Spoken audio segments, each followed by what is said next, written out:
সরকারি দপ্তরে মানুষ যেন সম্মানের সঙ্গে দ্রুত, স্বচ্ছ ও হয়রানিমুক্তভাবে সেবা পান তা নিশ্চিত করতে বিভাগীয় কমিশনার ও জেলা প্রশাসকদের নির্দেশ দিয়েছেন প্রধানমন্ত্রী তারেক রহমান। তিনি বলেন, জনগণ যেন কিছুটা হলেও রাষ্ট্রের মালিকানা অনুভব করতে পারে সেটা নিশ্চিত করতে হবে। বুধবার রাতে ডিসি সম্মেলনের সমাপনী অনুষ্ঠানে এসব কথা বলেন প্রধানমন্ত্রী।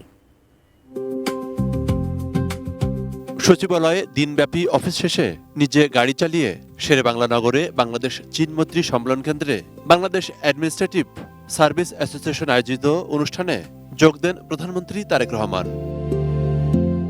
প্রধান অতিথির বক্তব্যে তিনি বলেন, বর্তমান সরকারের ওপর জনগণের প্রত্যাশা অনেক।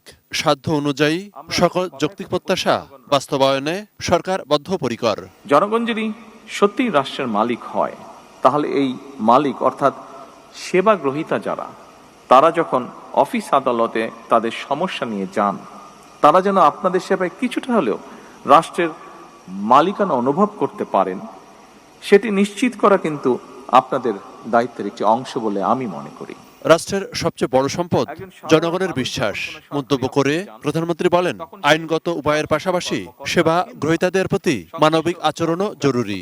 আমাদের সরকার এমন একটি জনমুখী সরকার প্রশাসন চায়, যেখানে সরকারি দপ্তরে সাধারণ মানুষ সম্মানের সাথে দ্রুত, স্বচ্ছ এবং হয়রানি মুক্তভাবে সেবা পাবে। এই বিষয়টি আপনারা নিশ্চিত করতে সক্ষম, তাহলে এটি রাষ্ট্র এবং সরকারের প্রতি জনগণের আস্থা এবং বিশ্বাসকেই বৃদ্ধি করে। আর যদি হয়রানির শিকার হন, তাহলে তিনি শুধু একটি সেবা থেকে বঞ্চিত হন না, বরং একই সাথে রাষ্ট্র এবং সরকারের প্রতি তার শ্রদ্ধা এবং বিশ্বাস নষ্ট হয়।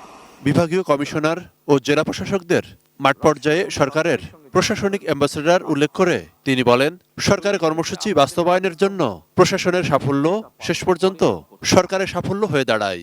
মানুষের উপকার করার মানসিকতা নিয়ে আমরা সামনে এগোই। রাষ্ট্র এবং সমাজের ধর্মীয় সামাজিক মূল্যবোধগুলোকে জাগিয়ে রাখতে আমাদেরকে সম্ভাব্য সকল উপায় বের করা প্রয়োজন। বিএনপির ইস্তেহারে জনগণ রায় দিয়েছে, তাই তা এখন সরকারের ইস্তেহার বলেও মন্তব্য করেন সরকার প্রধান।